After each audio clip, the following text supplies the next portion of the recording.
Mondial Audio, les podcasts du Mondial de la mobilité. Bonjour à toutes, bonjour à tous, je vous souhaite la bienvenue pour cette nouvelle émission de questions de mobilité. 30 minutes consacrées à deux startups qui font la mobilité d'aujourd'hui et de demain. Nous sommes en direct du Mondial de la mobilité, au cœur du Mondial de l'automobile. Et je reçois aujourd'hui Xavier Pousset, président de Wamcar. Bonjour. Bonjour. Bienvenue, comment allez-vous ? Eh bien super. Eh bien écoutez, c'est parfait. À Et vos côtés. vous-même ? Bah écoutez, moi tout va bien, tout va pour le mieux. À vos côtés se tient Mathieu Rosier, président et fondateur de Revolt. Comment allez-vous ? Très bien, et vous ? Bah écoutez, ça va super. On va parler avec vous de vos startups, de vos activités. Question de mobilité, c'est parti.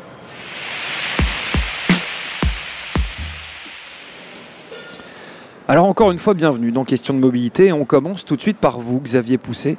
Je le disais, vous êtes donc président de Wamcar, une sorte de site de rencontre pour la reprise et l'achat de voitures et entre professionnels et particuliers. Alors dites-nous en plus, c'est quoi Wamcar exactement ? Alors c'est exactement ça. C'est pas une sorte de site de rencontre, c'est réellement c'est un site de rencontre entre conseillers automobiles et particuliers. Pourquoi ? Parce qu'il répond à la problématique et du conseiller auto et du particulier. Le consommateur n'a pas forcément envie d'aller chercher lui-même parmi des milliers d'annonces la perle rare, celle qu'il va trouver.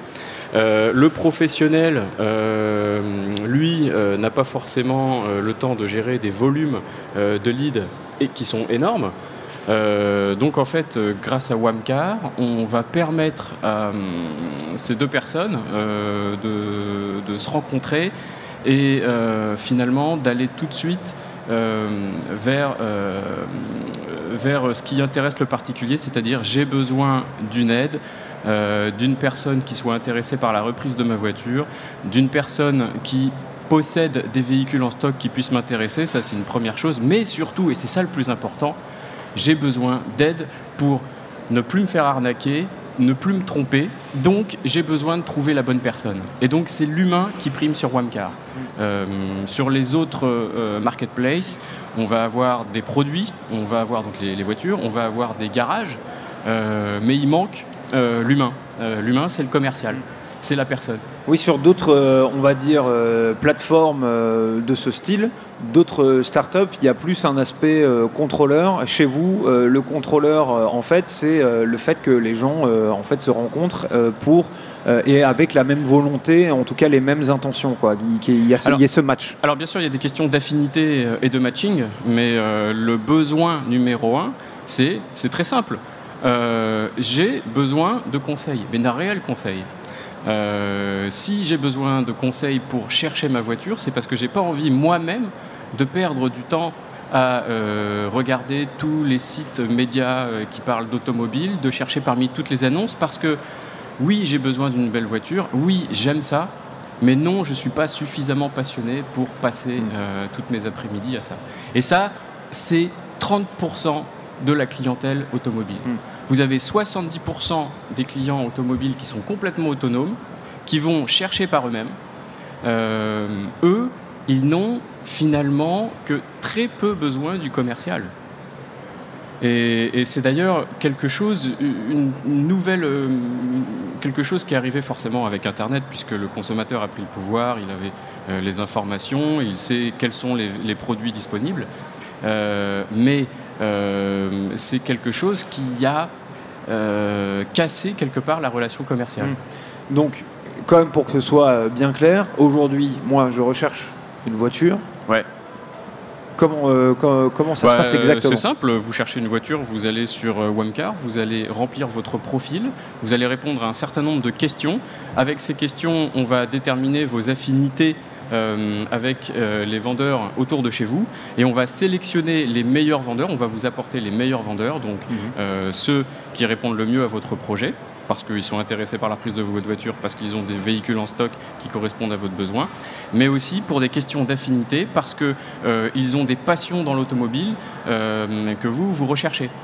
Je donne un exemple tout bête, vous cherchez une voiture un petit peu performante, vous serez certainement très content de savoir que à côté de chez vous, il y a un conseiller automobile qui est aussi pilote de course, qui fait de la course de côte, qui est préparateur automobile et qui a un réel plus pour vous accompagner dans ce projet. Cet aspect justement de proximité, c'est ça qui est important pour vous, parce que vous avez raison de souligner que parfois on ne se rend pas compte que juste à côté de chez nous, il y a des professionnels qui sont tout à fait susceptibles de nous venir en aide ou de nous apporter un service. Oui, c'est une question de proximité et de positionnement. Aujourd'hui, les garages, les concessions, les distributeurs ont des stratégies de positionnement qui leur sont propres. Mais je parle de l'entreprise. Et les humains qui composent l'entreprise, les employés, les conseillers automobiles, eux, finalement, ne parlent pas d'eux-mêmes. Et c'est ça qui intéresse nos clients. C'est moi, je veux vraiment trouver la bonne personne, celle qui va bien m'accueillir, celle qui va me prendre en main, avec qui je vais être en confiance. Se positionner pour un commercial, ça veut dire... Il y a une grosse différence entre vendre des voitures à plus de 70 000 euros et des voitures à moins de 5 000 euros. C'est pas le même métier. Si je dis, moi je suis plus à l'aise pour vendre des voitures à plus de 70 000 euros, je me positionne. Je me positionne. Si je dis, bien sûr, si je veux vendre de la Volvo ou une marque spécifique, une Ford, etc. Il faudrait toutes les citer là maintenant du coup. Ouais, non mais peu importe. Ce que je veux dire par là, c'est que le positionnement de l'entreprise, c'est une chose. Le positionnement et l'existence sur le réseau social du professionnel, c'en est une autre. Et ça doit exister. C'est un vrai besoin des consommateurs. Vous avez comment vous avez réussi à mettre le doigt sur ce besoin-là? Vous avez eu des témoignages? C'est quoi justement la genèse de votre projet? Oui, au départ, on était sur un projet finalement assez simple où on était un comparateur de reprises automobiles. C'était très intéressant puisqu'on avait des doubles annonces, c'est-à-dire qu'un particulier dit voilà la voiture que je vends et voilà la voiture que je veux acheter.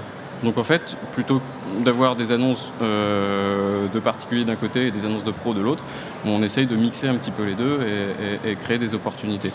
On a questionné les gens qui s'inscrivaient sur Wamcar, qui avaient ce besoin-là, qui avaient ce besoin de comparer les offres de reprise. Et on s'est rendu compte que leur besoin numéro un, c'était avant tout se délester de cette charge, de ce travail qui consiste à vendre sa voiture et acheter la nouvelle.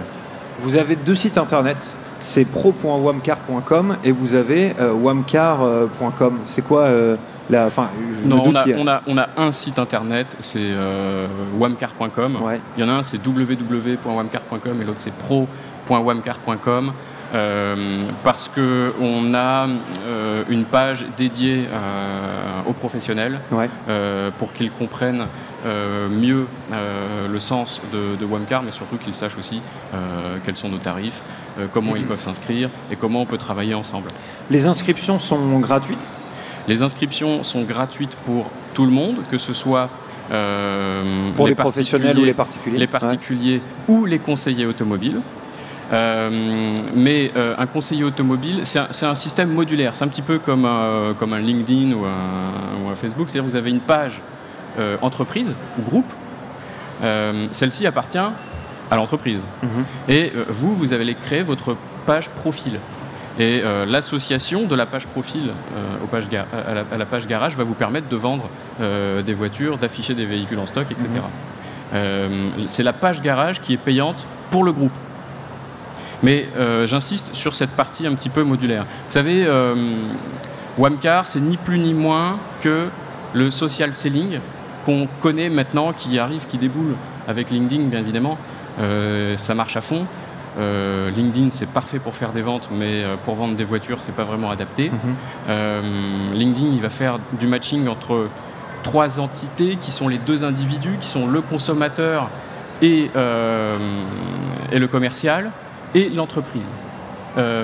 Wamcar, on apporte le matching sur 4 entités.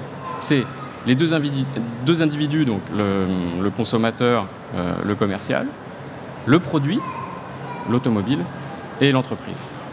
Donc c'est un petit peu plus élaboré qu'un site de rencontre amoureuse où là c'est du matching entre deux individus. Ouais. Vous voyez, voilà. Oui, tout à fait, je comprends. C'est un petit peu plus élaboré et le résultat est aussi simple finalement. C'est aussi simple de faire des affaires sur Wamcar que d'avoir son premier encart sur Tinder. Comment vous gagnez de l'argent, vous, du coup, avec ce système ? Donc on fait payer un abonnement pour avoir une page garage et pour pouvoir diffuser des annonces, donc pour pouvoir diffuser un produit. Si vous voulez créer votre compte pro et ne pas diffuser de produits, vous pouvez aussi utiliser Wamcar et là c'est gratuit. Mais bien évidemment, on aura beaucoup plus d'opportunités de vente en affichant les véhicules. Comment ça marche pour vous, Wamcar, aujourd'hui? Où en êtes-vous dans votre développement? Wamcar, c'est tout neuf, puisque le site est sorti en juillet. On l'a testé en Bourgogne, notamment avec le groupe Amplitude, le groupe Vulcain, qui sont des groupes relativement importants, surtout sur la région. Ils sont très très bien implantés. On a une très bonne traction du site pour un démarrage. Sachant qu'aujourd'hui on ne peut pas vraiment compter sur le SEO classique parce que ça prend du temps. Le site est sorti en juillet, maintenant ça commence à prendre pas mal, mais on a une traction qui est au-delà de nos espérances. Et on a réalisé un certain nombre de ventes, alors je suis assez content et fier. Voilà, grâce à Wamcar, on s'est rendu compte que l'outil vraiment était fonctionnel. Qu'est-ce qu'on vous souhaite du coup quelles sont les prochaines grosses échéances pour Wamcar? Alors les prochaines grosses échéances, on est en phase de construction de notre réseau professionnel. C'est la partie la plus importante pour nous. Elle n'est pas facile. Elle n'est pas facile pour la raison simple que ce qu'on propose, c'est une innovation de service. Les commerciaux, que ce soit dans le monde de l'automobile ou dans tous les autres domaines, n'ont pas l'habitude de parler d'eux-mêmes.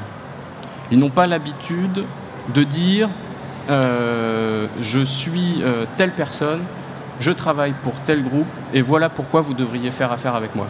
Il n'y a pas d'outils aujourd'hui qui permettent de faire. LinkedIn, c'est pas fait pour ça. LinkedIn, c'est pour parler de soi, pour éventuellement évoluer dans sa carrière. Et donc, on a un discours qui va vers les employeurs.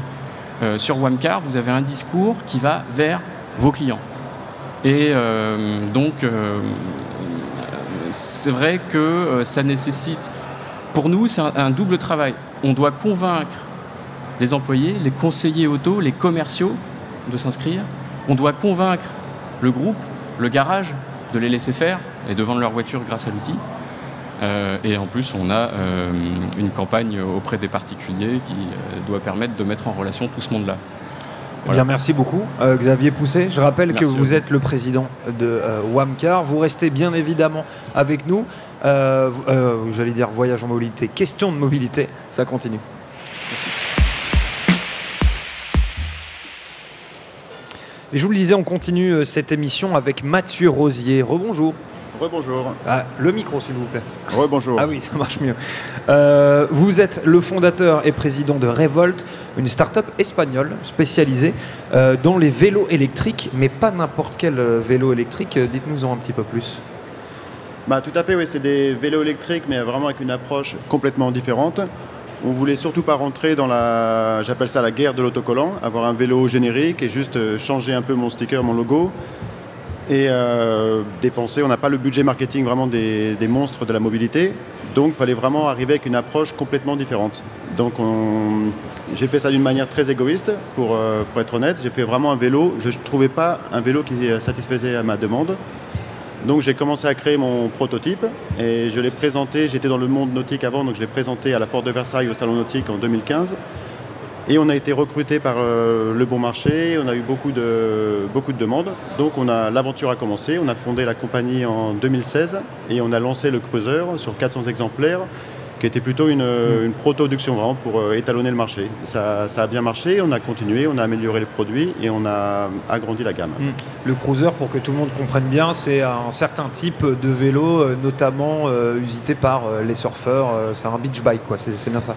Alors c'est un beach bike, mais qui reprend un peu l'origine de la mobilité sur deux roues. On a repris un peu les premières motos qui étaient des vélos à l'époque, au début 1900. C'était des vélos sur lesquels ils mettaient des motos, et c'est là où est né les marques Indians et Motorcycle, et Harley Davidson, excusez-moi. Donc on s'est vraiment inspiré un peu du début du XXe siècle avec ses designs, ses formes galbées, en rajoutant un petit côté beach cruiser, parce que j'ai toujours été dans le monde nautique, et un côté aussi années 60, Londres, Café Racer. Donc ça vient vraiment l'inspiration de trois époques différentes et trois lieux différents. Et c'est ce qui a donné la naissance au cruiser, le premier modèle. On va vraiment parler du design dans quelques minutes, parce que c'est vraiment une part très très importante des vélos que vous proposez.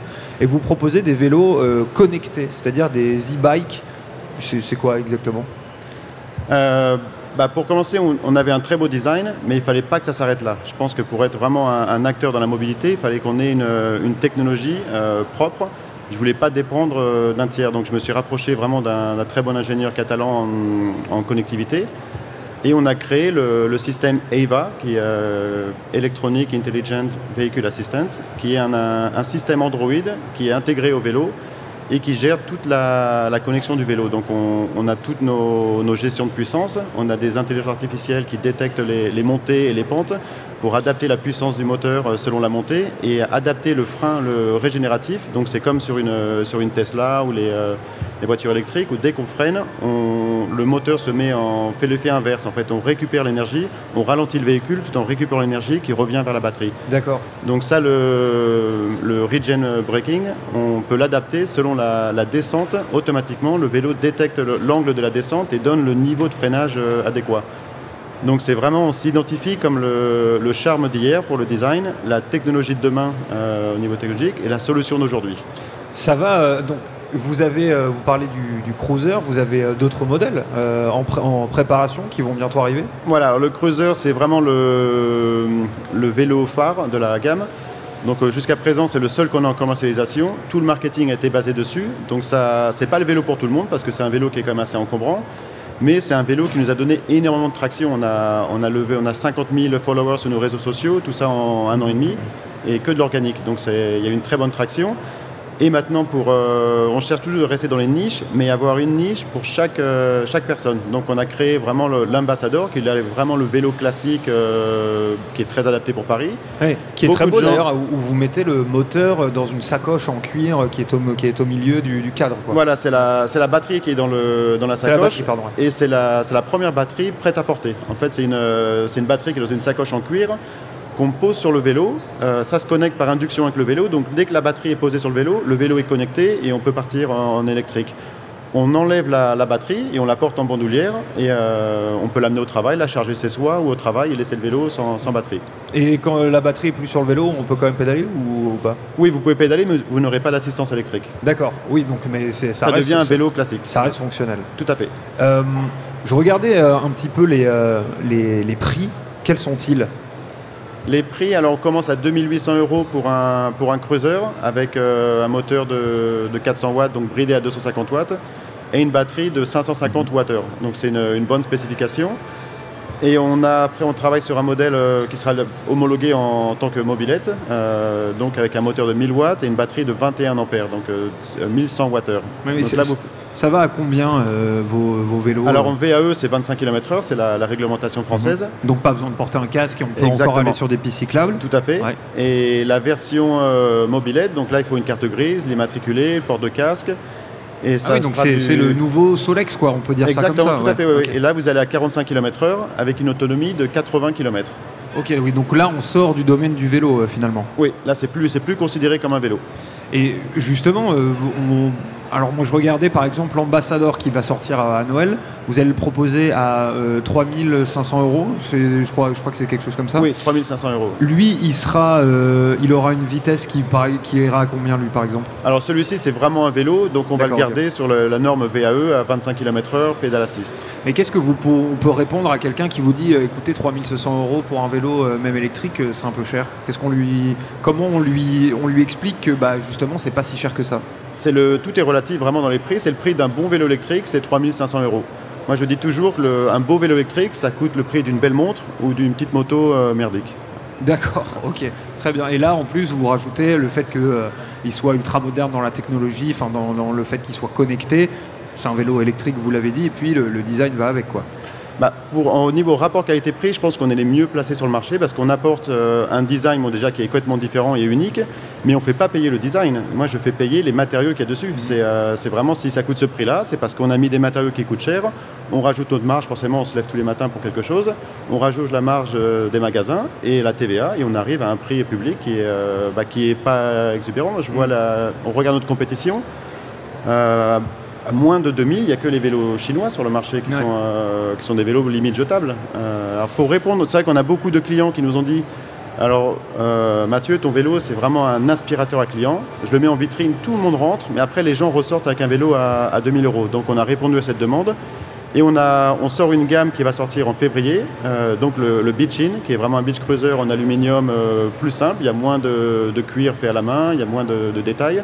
Un moteur Bafang comme fait toute la compétition et une batterie de 36 volts comme fait toute la compétition. On n'offre pas genre votre entrée de gamme, quoi. Entrée de gamme. Et là, on sera à 1999 pour pouvoir répondre vraiment à cette clientèle. Oui, donc vous avez vraiment voulu coller à 2000 €, quoi. Voilà, c'est ça. Moi, je voulais 2000 €, mais tout le monde dit non, il faut mettre 1999. Je déteste ça, ça fait. Mais bon, on m'a dit de le faire. C'est psychologique, vous savez. Ouais. Je comprends pas cette psychologie, mais il faut le faire. Voilà, c'est pareil. Comment ça se passe pour vous, les ventes jusqu'à présent, le développement de votre business? C'est une affaire qui roule, pardon, pour ce trait d'esprit très douteux. De manière organique, c'est quand même très difficile parce qu'on n'a pas eu d'investissement. Donc on a fait ça avec nos fonds propres. Donc ça a été quand même un sacrifice vraiment humain de mettre beaucoup d'heures. On est une équipe très limitée, on est 10 personnes en tout. Donc on travaille. On est basé à Barcelone. Donc Barcelone, c'est quand même très bien pour une start-up parce qu'il y a quand même un pool de talents assez incroyable. Il y a des très très bonnes écoles. Il n'y a pas beaucoup d'offres sur le marché, donc on arrive à vraiment avoir des très bons candidats sans avoir à dépenser. C'est pas la Silicon Valley, on va dire. Oui, et puis il y a la plage pour le cruiser. Il y a la plage pour le cruiser, il y a tout. Donc et même pour l'image de la marque, ça colle bien. On est vraiment dans la vieille ville, dans le Born, le quartier historique et artistique de Barcelone, avec un vieux mur en pierre. C'est magnifique, ça colle vraiment à l'image de la marque. Et justement, vous disiez, vous êtes 10 personnes, c'est quand même compliqué de rentrer dans ces frais, mais ça va pour l'instant, pas de nuages à l'horizon. Ah non, nous, c'est tout ce qu'on fabrique, on vend. Ce qu'on aimerait bien, c'est maintenant on cherche de lever des fonds pour l'investissement parce que une croissance organique, on pourra grandir de 15-20% chaque année, mais le potentiel est de doubler, voire tripler chaque année. Mais pour ça, il faut injecter un peu de finances pour pouvoir stocker plus de vélos, fabriquer plus de vélos. Parce que tout ce qu'on fabrique est vendu et on est surbooké. Donc, pour l'instant, vous n'avez pas de stock, quoi? Non. On a fabriqué 1500 cruisers, c'est ce qu'on a vendu, 1500 cruisers. Là, maintenant, avec les nouveaux modèles, c'est des ventes qui s'additionnent, parce que c'est un public complètement différent. Donc le marché peut les absorber 100%, mais nous, on ne pourra pas absorber la production de tous ces produits qui s'additionnent. Donc c'est pour ça qu'on fait une levée de fonds maintenant sur Crankcube en ce moment. Et ça marche comment, cette levée de fonds? Ça marche, ça prend son temps, mais ça marche, oui, ça avance. Là, on est à 60%. Ça marche. Il y a une question que je voulais vous poser, parce que moi, je les trouve magnifiques, vos vélos. Moi, par exemple, j'habite à Bordeaux. Et à Bordeaux, je pense sincèrement qu'il y a un gang très organisé de voleurs de vélos. Et moi, en fait, je me posais la question... le but d'un vélo, c'est quand même de pouvoir partir de chez soi, prendre son vélo, de pouvoir aller en ville, l'accrocher. Moi, personnellement, votre vélo, je ne l'attache pas à un poteau en centre-ville, quoi. Alors, je ne le laisserai pas la nuit. Je l'ai attaché la journée. On a quand même des GPS trackers qui sont intégrés au cadre, avec lesquels on peut géolocaliser le vélo. Mais bon, ça, c'est... Ce qu'il faut, c'est vraiment on l'attache pas dans une petite ruelle dans la nuit. On laisse attacher un poteau, le GPS tracker ça aide, on peut bloquer le moteur aussi avec son téléphone, donc le vélo sera inutilisable, et on le vend avec une housse, sous la housse on dirait un scooter, parce que finalement c'est le prix du vélo, c'est pas plus cher qu'un scooter, c'est pas plus cher qu'un autre vélo électrique, c'est juste qu'il tape plus à l'œil, c'est vrai que le réflexe des gens, il est trop beau, je vais me le faire voler. Mais c'est le même prix qu'un autre vélo, donc de toute façon il faut l'assurer, et avec la housse on le voit moins. Et en parlant de housse, on a aussi une housse solaire qui permet de recharger le vélo au soleil pendant qu'il est garé. Ok. Et vous allez vendre aussi bientôt des antivols? Alors des antivols, non, parce qu'il y a des marques, il y a Kryptonite et Abus, je pense, qui sont très bons. Et le mieux, c'est de faire des partenariats avec eux. Ça ne sert à rien de réinventer la roue quand même. Là, c'est les meilleurs en antivol et nous, c'est ce qu'on conseille à tous nos clients. Et il faudrait faire un partenaire avec eux. Pour vous, ce marché des vélos / mobylettes, c'est-à-dire entre les vélos électriques qui peuvent monter jusqu'à 28 km/h, mais donc on peut encore utiliser sur les pistes cyclables, et ces vélos que vous commercialisez qui peuvent monter jusqu'à 50 km/h, et là du coup vous le disiez, il faut une carte grise, c'est comme une mobylette. Ces vélos électriques là comme ça, pour vous c'est le futur, ou en tout cas l'un des pôles majeurs de la mobilité de demain? Oui, je pense vraiment dans les villes, c'est qu'une voiture, ça devient de plus en plus dur d'avoir une voiture. Là, on a loué une voiture pour venir à Paris, une camionnette. Depuis Barcelone ? Depuis Barcelone, oui, parce qu'il fallait ramener quand même le stand, les vélos. Ça fait un joli périple. Oui, ça fait un petit périple, mais le pire, c'est d'avoir cet handicap d'avoir un véhicule dans Paris. Je ne sais pas quoi en faire et c'est insupportable. J'aimerais bien pouvoir le rendre, mais on est obligé de le ramener à Barcelone. Donc c'est la mobilette, je pense les derniers kilomètres doivent se faire forcément en vélo cargo. Je pense que c'est vraiment l'avenir aussi pour les livraisons. Et les véhicules, il ne devrait même pas y en avoir dans les villes, je pense. Ça n'a pas de sens. Oui, c'est ça, parce que vous allez bientôt commercialiser, ou alors j'ignore si vous le faites déjà, un vélo cargo, comme vous dites. Donc c'est un vélo avec juste une roue à l'arrière et puis il y a un bac devant. C'est comme une sorte de triporteur électrique, quoi. Exactement, ouais. C'est un triporteur électrique. Donc le nôtre, il a la particularité d'avoir le cargo qui reste fixe. La plupart, ils décalent le cargo, donc c'est quand même assez dangereux dans les virages, on risque de se retourner. Nous, il a un centre de gravité très bas et juste les deux roues qui bougent sur cardan, comme un petit kart en fait. Et donc c'est parfait pour les familles, pour les livreurs. Moi, je me balade qu'avec ça. J'ai 3 enfants, je les amène à l'école, on va faire les courses, on fait tout avec le Trixie, donc notre triporteur. Et ça va être commercialisé au printemps 2009. Oui, du coup, c'est quoi pour vous là, les grosses échéances à venir? C'est la sortie de vos futurs modèles? Alors c'est décembre pour la sortie de l'Ambassador et le Torino. Donc le Torino, on n'en a pas parlé, c'est vraiment pour l'amoureux du cruiser, mais qui a envie d'une ergonomie de vélo. Donc il est plus tassé, ramassé sur lui, un peu plus haut, et donc avec une géométrie de vélo classique, mais les formes galbées du cruiser. Oui, et puis aussi les formes galbées d'une moto. Hein. Exactement, oui, là on se rapproche, ça fait un côté café racer, c'est vraiment pour les amoureux des motos, mais sans polluer, et on retrouve la liberté du début 1900, quand les premières Harley où ils se baladaient, il y avait pas, c'était un peu, on faisait ce qu'on voulait avec. Maintenant les motos, on est complètement contrôlé. Et là avec le vélo électrique, je trouve qu'on retrouve la liberté du vélo, mais motorisé. Non mais c'est génial parce que grâce à vous bientôt, on va retrouver des gros bikers en blouson de cuir avec des clous et des barbes, mais qui seront sur vos vélos quoi, ou sur des vélos comme le vôtre. Ah mais ça m'a beaucoup amusé. C'est vrai que ça m'est arrivé de me balader avec mon cruiser et les gros bikers en Harley au feu rouge, qui me fait un salut de motard, donc j'étais admis dans le clan.